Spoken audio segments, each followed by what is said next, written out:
I'm in the book of Hebrews again, chapter 5. The author, we don't know who the author is. It doesn't say who the author is, but it sounds a little bit like Paul, but it doesn't say it's Paul. But in Hebrews chapter 5:12, as I said, in Hebrews chapter 6, we was talking about laying down the doctrine. Paul, the author, was trying to explain to the new church that stop being so focused on going over the same things over and over again. The doctrines, salvation, resurrection is our foundation, but we move on from there on. We should be growing more into Christ. And it says in Hebrews chapter 5, the previous chapter, chapter 5 verse 12, for though by this time, the author is saying to the body of church, to the new believers, because they were all into the doctrines, but he says, for though by this time you ought to be teachers, you need someone to teach you again the first principles of the oracles of God. And you have come to need milk and not solid food. He's kind of like saying to them, you should be moving on from drinking milk. Milk is for babies. All Christians in the beginning need to be drinking milk. But soon later, you should be eating solid food. Not physically, but spiritually. Example. In verse 13, for everyone who partakes only of milk is unskilled in the word of righteousness. What he's saying that if all you say, you know the foundation, and you haven't grown any more than that, then you're not building on that foundation. You're complacent.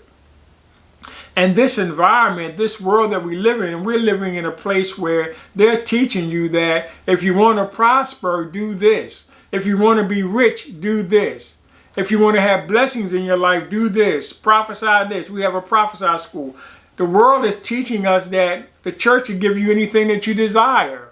But the church is to encourage us so that we can be disciples of Jesus Christ. That is what the church is for, not that we go there and enjoy ourselves inside the church and enjoy all the fruits of that stuff, those things. They're nice to do, but our main focus is talking to unbelievers and sharing with the world the gospel. That's why God saved us, so that we can share the gospel with the rest of the world, the good news. And he says, for everyone who partakes only of milk is unskilled in the word of righteousness, for he is a babe. In 1 Corinthians chapter 3, verse 1, it says, and I, brethren, could not speak to you, Paul says, as to spiritual people. He is running into the same problem with the early church, the church of Corinth. They were one of the churches that, if you look at today, was really on the go. They were moving, they were growing, but yet they were struggling in drinking milk. They weren't growing. And he says to them in 1 Corinthians chapter 3:1, and I, brethren, could not speak to you as to spiritual people, but as to carnal, as to babes in Christ. Carnal meaning you're hung up in your feelings. You're being motivated by your feelings, not faith in Christ. He says, I fed you with milk, Paul says, and not with solid food.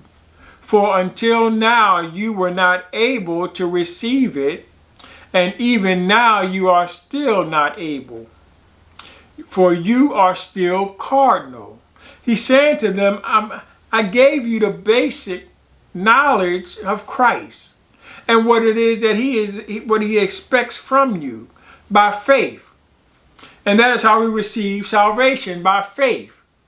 They wanted to get all deep, because if you remember, at that time the Jews were very knowledgeable about the Old Testament, and they had their own traditions and cultures, and they were trying to implement them with the new Christians. And Paul said, I gave you the foundation that you accept Christ by faith, and then you are adopted in the seed of Abraham. You're not under the law, but the Jews continue to teach the law. And so even today we are throwing in so many different things in the gospel, and the gospel is really about the cross that Christ bared for us. He bared the cross, and everything comes through the cross. Everything. It has to come through the cross. Our faith comes through the cross. We have faith that Christ became a living sacrifice. It's all about faith, not about works. Works are connected to the flesh. And in the Old Testament was a requirement that we had to operate in the flesh, sacrificing animals, letting the priest lay hands on us, all those kind of things. But now Christ is our high priest. And our hope and trust is in the cross, not in our pastors or not in what the church is teaching, but it's all in Christ.